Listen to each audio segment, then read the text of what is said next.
Perdana Menteri Israel Benjamin Netanyahu mengunjungi kompleks Masjid Al-Aqsa di Yerusalem Timur yang diduduki pada Selasa 16 Desember 2025.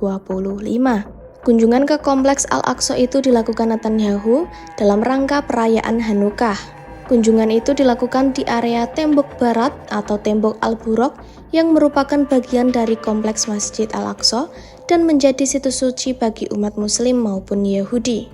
Momen kunjungan Netanyahu itu dibagikan oleh kantor Perdana Menteri Israel, di mana Netanyahu tampak didampingi oleh para tentara dan Duta Besar AS untuk Israel Mike Huckabee.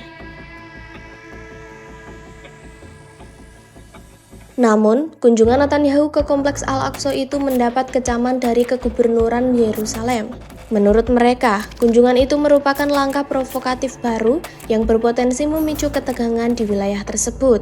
Adapun, Hari Raya Hanukkah dirayakan selama 8 hari, yaitu sejak tanggal 14 Desember hingga 22 Desember 2025.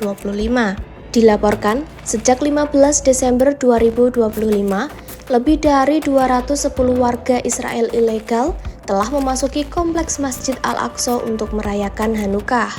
Masjid Al-Aqsa sendiri dikenal sebagai situs suci ketiga bagi umat Islam di seluruh dunia.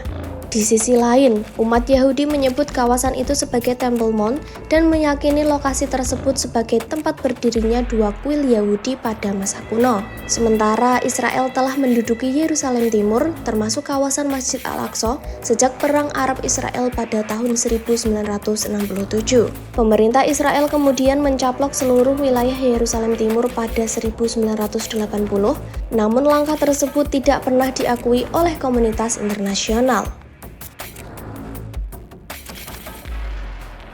Kunjungan Netanyahu ke kompleks Al-Aqsa itu juga terjadi beberapa hari setelah insiden penembakan massal di Sydney, Australia pada Minggu 14 Desember 2025. Penembakan itu terjadi di tengah-tengah keramaian saat perayakan Hanukkah di Pantai Bondi. Pelaku penembakan di Pantai Bondi itu diketahui seorang pria berusia 50 tahun dan pria 24 tahun yang memiliki hubungan ayah dan anak. Identifikasi menyebutkan dua pelaku penembakan adalah Sajid Akram dan putranya Navid Akram. Insiden penembakan itu menewaskan 16 orang, termasuk pelaku penembakan yang disebut tewas di tempat. Netanyahu pun telah memberikan komentarnya terkait penembakan di Pantai Bondi itu. Netanyahu menuduh Perdana Menteri Australia Anthony Albanese turut memicu antisemitisme di negaranya. Dalam pernyataannya, Netanyahu mengatakan bahwa ia telah memperingatkan Albanese bahwa dukungan Australia terhadap pembentukan negara Palestina akan menyuburkan antisemitisme.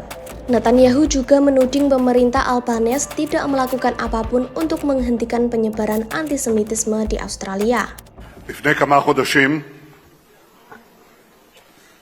כתבתי מכתב לראש ממשלת אוסטרליה.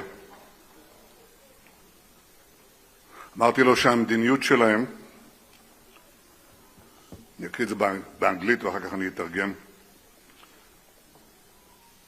לגבי המדיניות שלהם, it pours fuel on the anti-Semitic fire. It encourages the Jew hatred now stalking your streets. Anti-Semitism is a cancer.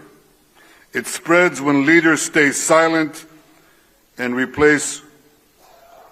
you must replace weakness with action. Namun, tuduhan Netanyahu itu dibantah keras oleh Albanese.